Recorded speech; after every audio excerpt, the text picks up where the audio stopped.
আমজনতা এখন ১ লাখের পরিবার। আমাদের সাথে থাকার জন্য আপনাদের ধন্যবাদ। প্রধানমন্ত্রী তারেক রহমানের সাম্প্রতিক কূটনৈতিক অবস্থান নিয়ে তীব্র সমালোচনা করেছেন ভারতের সাবেক পররাষ্ট্র সচিব কানওয়াল সিবাল। তিনি তারেক রহমান নিজের জন্য গর্ত খুঁড়ছেন বলে মন্তব্য করেছেন। আবার সাবেক ভারতীয় কূটনীতিক বিদ্যাভূষণ সোনি বলেছেন, তারেক রহমান ভারতে না এলে সুযোগ হারিয়ে যেতে পারে এবং দীর্ঘ সময়ের জন্য দুই দেশের মধ্যে যোগাযোগের পথ খোলা নাও থাকতে পারে। অর্থাৎ দুই দেশের জন্য পরস্পর মুখ দেখা দেখি বন্ধ হয়ে যেতে পারে, দরজা বন্ধ হয়ে যেতে পারে। এর পরিণতি কি? হ্যাঁ বন্ধু, তো আমি কি বললাম যে জানুয়ারির 2027 সালের জানুয়ারির 1 তারিখ থেকে ভারত কি করে, ভারত সরকার কি করে আপনি দেখতে পাবেন। এই যে ফাতরামি আছে না, সব বন্ধ হয়ে যাবে।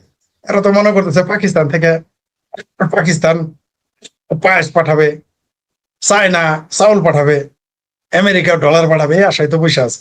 দেখতে পারবেন 1 তারিখ থেকে। শুনেন, পড়শির সাথে গোষ্ঠী খাটে না।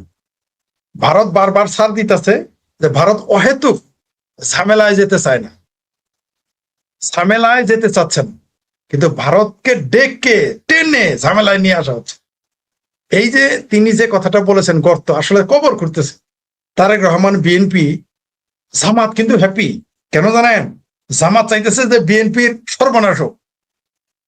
কারণ জামাত বিএনপির সর্বনাশ হলেই তো জামাত আগামীতেও যদি আওয়ামী লীগ ক্ষমতায় আসে, নামে বেনামে ছলে বলে কৌশল যদি বিরোধী দল হওয়ার চান্স পায়।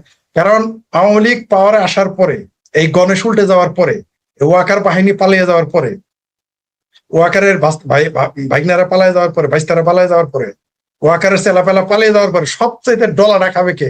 যারা বিএনপি করে।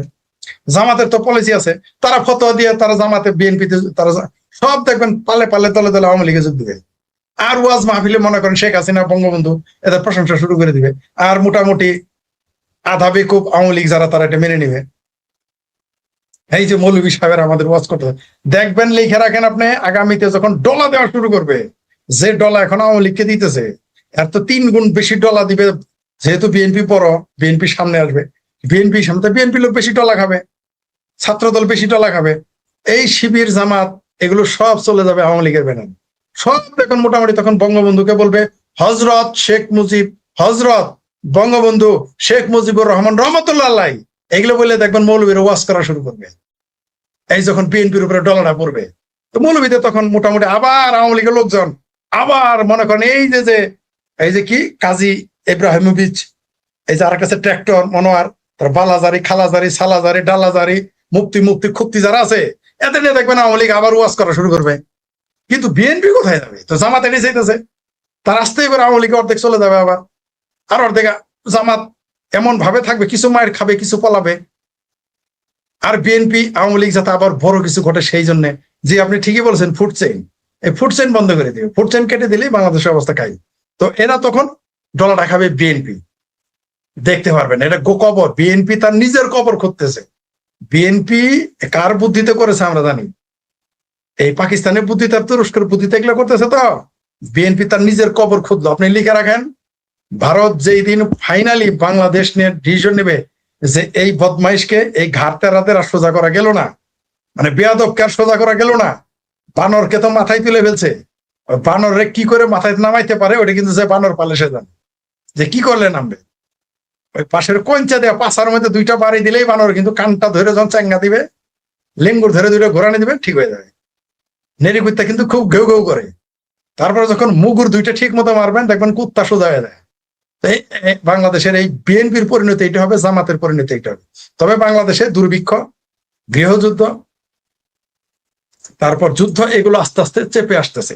কারণ আগামীতে এই বাংলাদেশ থেকে এই দক্ষিণ এশিয়া অস্থিতিশীল করার জন্য একটা যুদ্ধক্ষেত্র দরকার। কারণ দেখবেন যে আগামীতে আমেরিকা আবার তালেবানদের সাথে সুসম্পর্ক হবে, ভারতের সাথে তো হয়ে গেছে, তাহলে যুদ্ধটা কোথায় হবে? যুদ্ধটার একটা জায়গা লাগবে, তো যুদ্ধের ক্ষেত্র বাংলাদেশ সেই প্রসেসে চলতেছে এবং এটা হয়ে গেছে অলরেডি। ইসরায়েলের রাষ্ট্রদূত বলে দিয়েছে বাংলাদেশে হামাসের ঘাঁটি আছে, জাতিসংঘ বলেছে আল কাদের ঘাঁটি আছে, স্প্রেড করতেছে। মানে আপনার জন্য তো গৃহযুদ্ধ হওয়ার জন্য বা যুদ্ধ হওয়ার জন্য তো ক্ষেত্র প্রস্তুত। আর বাংলাদেশের মানুষ অর্ধেক তো পাকিস্তানপন্থী, পেয়ারা পাকিস্তানি থাকবে, মাদ্রাসাগুলো তো এমনি বানায় নাই। অর্ধেক মাদ্রাসা তো আওয়ামী লীগ বানাইছে, আর অর্ধেক বিএনপি জামাত মিলে বানাইছে, আর অর্ধেক তো আওয়ামী লীগ বানিয়েছে। তো এই মাদ্রাসাগুলো নিয়ে একটা ঘটনা ঘটবে বাংলাদেশে, এটা তো ব্যবহার করবে ভারতের বিরুদ্ধে, আওয়ামী লীগের বিরুদ্ধে, মুক্তিযুদ্ধের বিরুদ্ধে। এই দেশটা গৃহযুদ্ধ অবধারিত হয়ে যাবে। তবে জানুয়ারি 2027 সালে জানুয়ারি 1 তারিখ থেকে ভারতের গেম প্ল্যান গুলো তখন পরিষ্কার স্পষ্ট হয়ে আসবে। এটা গর্ত করে নাই তারেক রহমান, বিএনপি, এটা তাদের কবর খুঁড়েছে, এটা দেখতে পারবেন। আবার এই কথাটা 2 বছর, 1 বছর 2 বছর আমাদের সত্য হবে।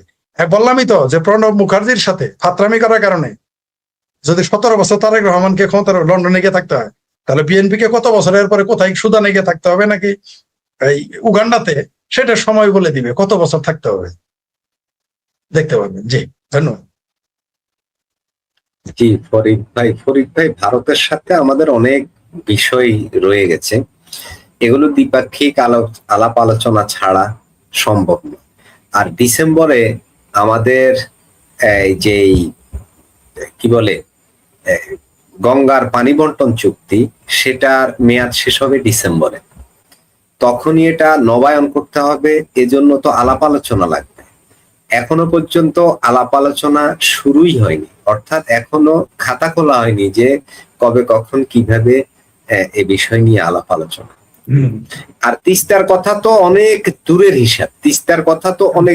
হিসাব, যেটা তো অলরেডি শেখ হাসিনা যে চুক্তিটা করেছেন গঙ্গার পানি বন্টন, অন্তত সেটাকেও যদি নবায়ন করা না যায়, এবং পানির জন্য বাংলাদেশ তিস্তাতে যেমনটা হচ্ছে এদিকেও তো ঠিক একই, পুরো বাংলাদেশটাই তো মরুভূমিতে পরিণত হবে যদি ভারত শত্রুতা করে এবং ওইভাবে যদি পানি ছেড়ে না দেয়, যেটা পাকিস্তানে হচ্ছে। পাকিস্তান অলরেডি আন্তর্জাতিক বিভিন্ন মহলে দেন দলবার করেও ব্যর্থ, কারণ ভারত ওই যে আন্তর্জাতিক আদালতের যে বিচার হবে বা যে ধরনের সালিসি হবে, ওই ধরনের প্রোটোকলে ভারত স্বাক্ষর করেনি, ভারত এগুলো মানেই না। তো না মানলে আলাপ আলোচনা ছাড়া আমরা সেটা পারবো না। এখন আমাদের এই দেশপ্রেমিক সরকার আমাদের জনগণের কথা ভেবে হলেও সেখানে যাওয়া উচিত, এবং আমাদের যে দ্বিপাক্ষিক যে বিষয়গুলো আছে সেগুলো নিয়ে আলাপ আলোচনা করে জনগণের স্বার্থে তাকে যেতে হবে। এখন এমনটা মনে হচ্ছে কেউ কেউ বলছেন যে এটা এক ধরনের ইগো, এক ধরনের ভারত বিরোধী মনোভাব, যেটা তার নির্বাচনের আগে করে এসেছিল। এখন জনগণকে বা ওদের ভোটারদেরকে, ওদের সাপোর্টারদেরকে তারা এটা বোঝাচ্ছে যে হ্যাঁ, আমরা ভারতের বিরুদ্ধিতা করছি। তো ভারতের বিরোধিতা আপনারা করেন, ভালো কথা, আমরাও করি, সবাই মিলে কোরাসে ভারত বিরোধিতা করি। তো আমার ভারতের সাথে তো অনেক স্বার্থ সংশ্লিষ্ট বিষয় আছে, সেগুলোর কি হবে? ফরিদ ভাই, এটা কি দেশপ্রেম হতে পারে? ফরিদ ভাই, এটা কি দেশপ্রেম হতে পারে? প্রশ্নই আসে না। এরা দেশপ্রেম তো, এরা দেশেই বিশ্বাস করে না, দেশপ্রেম কিভাবে থাকবে? এরা বাংলাদেশে বিশ্বাস করে,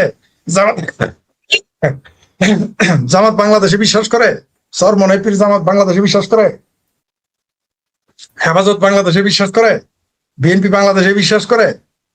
যদি করতো তাহলে বঙ্গবন্ধুকে অস্বীকার করে কিভাবে? 7ই মার্চের ভাষণ পাঠ্য বই থেকে বাদ দেয় কিভাবে? বঙ্গবন্ধুর ভাস্কর্য ভাঙে কিভাবে? 32 নম্বর ভাঙে কিভাবে?